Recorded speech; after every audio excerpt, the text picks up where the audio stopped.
have you one more time, and we're very so excited. This is Enterprise Weekend, reaching you from Enterprise Television. I am Henry Igwebike. We kick off today with our newspapers, and right after that will be our main conversation for today. Please do well to follow us. You can find us at enterprisetvnews.com. You may equally like, comment, and follow us on all our social media platforms at Enterprise TV7. We're very so honored to have with us Emeka Madunagu, journalist, public affairs analyst. Good morning to you, Emeka, and welcome to Enterprise Weekend today. My pleasure. Good morning. Thank you so very much for your time. Now let's start with the Weekend Trust newspaper, where we have it that World Blood Donor Day today. Paul donation, fueling shortage and death around Nigeria. But let's take a look at the international scene just before we get to the local ones. Emeka, speak to us on what's happening in the world right now, especially between Israel and Iran.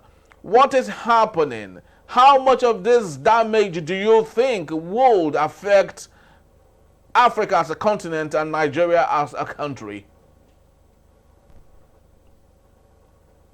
Okay, thank you very much.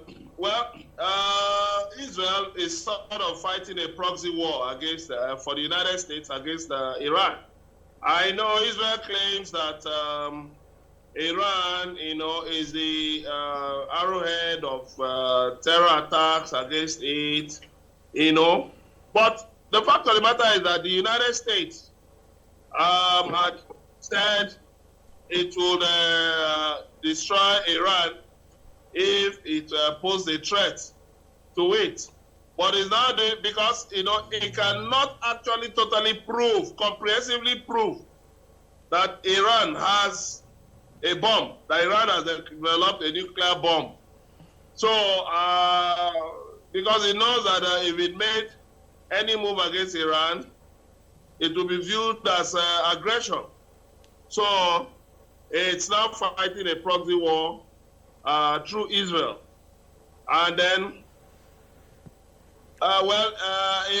Israel attacked nuclear and oil facilities in Iran, while Iran has responded with direct attacks on civilian targets in Israel. And Israel reciprocated by attacking civilian targets in Tehran. I think all of this is just basically stupid. It's basically senseless, because the United States has a bomb, Israel has a bomb, Pakistan has a bomb, India has a bomb, North Korea has a bomb. You see, all the while they were, the U.S. was threatening to wipe out North Korea. The young man there continued with his, uranium enrichment until he got a bomb. And then the U.S. just kept quiet. The U.S., UK, and all that went silent. It was the same noise about Pakistan, this, that, and then eventually when Pakistan got his own bomb, all of them went silent. So if you look at it, it's looking more like what happened, how the way the U.S. justified its invasion of Iraq. When it said, that Iraq had weapons of mass destruction and all of that Iraq was getting uranium from Niger Republic.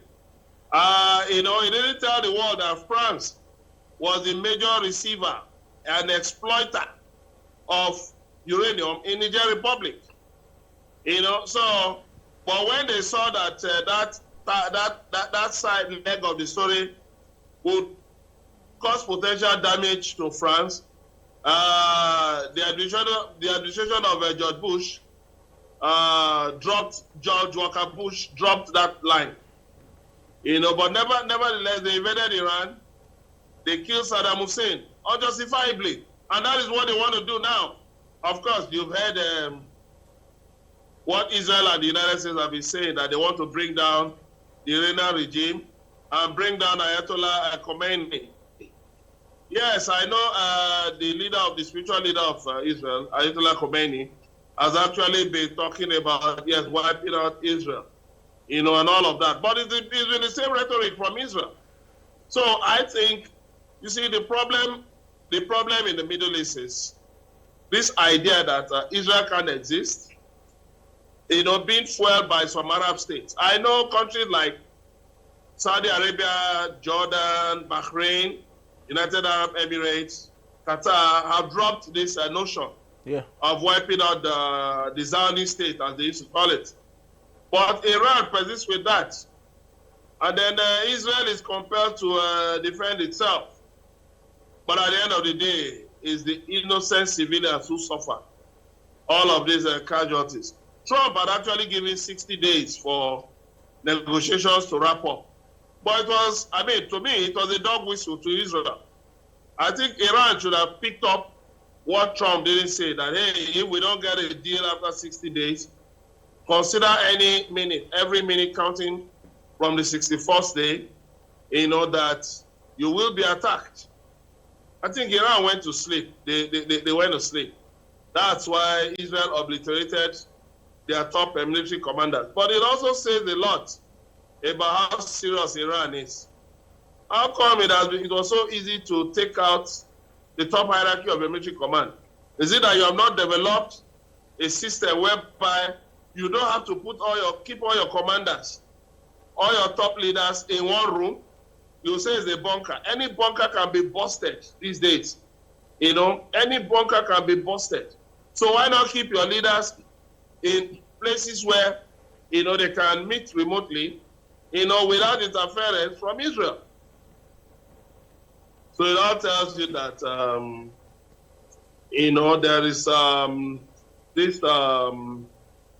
this war going on, but unfortunately, the people are the casualties. Very true, Emeka. Don't you think it's ironical? Don't you think it is ironical at the same time that United States of America is asking for a regime change in Iran, and they are basing that on how that the Iranian government is handling dissent, people who are not working with the view of the Iranian government, but at the same time in the United States, we can see a clampdown on protesters in America.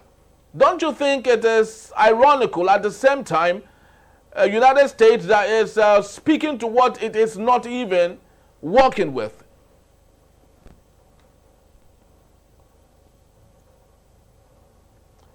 All right, I think we have a little bit of a glitch there. We're speaking to issues that made itself available from the Weekend Trust newspaper. And I had with me Emeka Maldonado, journalist, public affairs analyst, to see through to some of the things we were talking about. I wanted to get some submission from him on why the United States of America is seeking for a regime change in Iran, and citing that the Iranian government is clamping down on dissent. But right home in America. Yes, as I was saying. Yes. Okay. As I was saying, of course, it should be clear to the world that, you see, the United States and the West generally are a bunch of hypocrites. That's how they pursue their own brand of imperialism. And thankfully, the developing countries, so-called developing countries, are now realizing how they have been cheated, how they've allowed themselves to be cheated by the West. Now, look at all the protests going on in cities in US, and they'll tell you, oh, these are protesters. But if it's in Nigeria, they will tell you it's an intertribal war, it's a communal war. It's a war between herders and farmers. This kind of categorizations that the West, they'll say, oh, some communal clash, involving some villagers, Christians and Muslims. That's how they frame their narrative. But you see, and the Nigerian media, the African media, unfortunately, picks up these narratives and gives it a vent. Look at what they've been trying to do with Captain Ibrahim Traore in Burkina Faso. Look at what what they've been trying to make it look like. Oh, that he has increased the mining of gold to sustain his regime. Meanwhile, that is far from the truth. That is a blatant lie by the United States Africa Command. But all the while they keep looking for excuses. Oh, they claim, they call it an hunter. But what is in Syria? The guy in Syria who was, on whose head a $10 million bounty was placed by the American government, is now become, they now call him a gentleman because he's now in a business suit. But how did he get to power? Through regime change. Now, so you can see the duplicity in the imperialistic and neo-colonial method of the West. And that is why we must be vigilant. Because whenever you hear the West talking about regime change, they just have their eyes on the resources of the country. That's all. They want a pliant leadership that they can make use of, a pliant leadership that they can exploit, a pliant leadership who can allow them access to their resources. Look at what is happening in the Golan Heights in Syria today. I mean, you find new Israeli settlements, being put up on farmlands, and of the Druses, and construction companies setting up windmills. Windmills are naturally noisy. That's why they're usually set up, in remote areas. But they are putting up these windmills. They tricked the people, the original occupants of the land, into thinking that, we're just coming here just for development, and they now paid some of them. So it now became a kind of an issue. Now, that is what the West specializes in doing. But Africa is rising. Africa is actually discovering the tricks of the West. But sadly, certain African leaders are still stooges to these people. You can remember they called our President Bola Tinubu an asset. Yes. So when a world leader is described as an asset to the West, you can imagine what that means. So all of this is just boils down to hypocrisy. Thank you. Thank you so very much, Emeka. But let's take a look at exploitation down home, a domestic sort of exploitation. 39 billion naira ICC, that is the International Conference Center, which had been sadly renamed to Bola Ahmed Tinubu International Center. It is said to be built with 39 billion, and it is stated here that said money can build 312 health centers and 1,200 classrooms around the country. Emeka remembers teachers, primary school teachers in the FCT are still being owed salary. They are still on strike. They are not going to school. Parents are seeking alternatives out of the public schools, while the FCT minister had said that the president has taste. That was the reason why he built or renovated the ICC with 39 billion. Speak to me.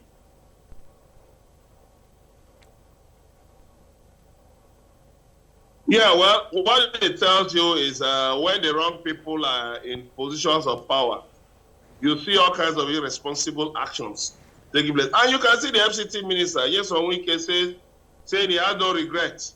He won't.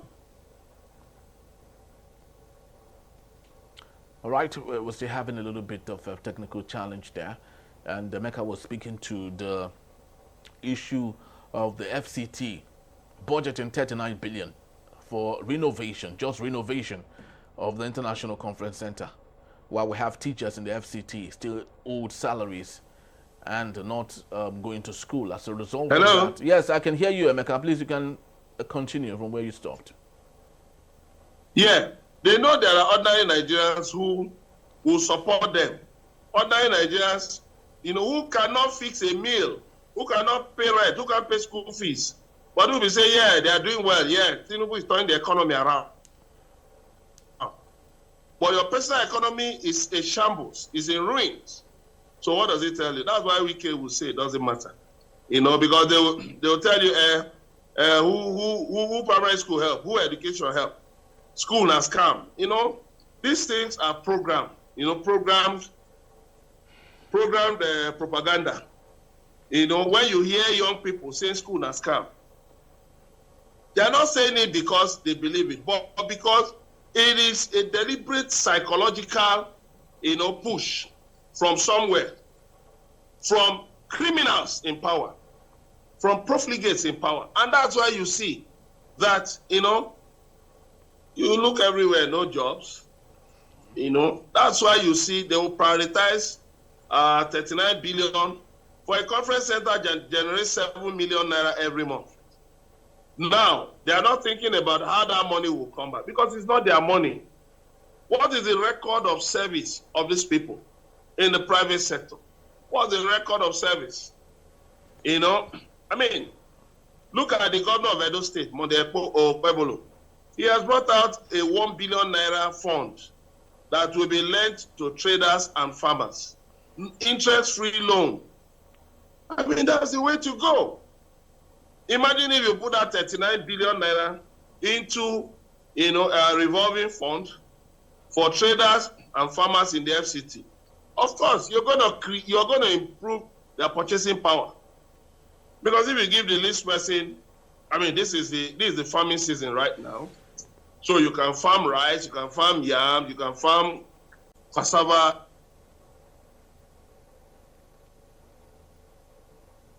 Okay, I think we're still having a little bit of that glitch there.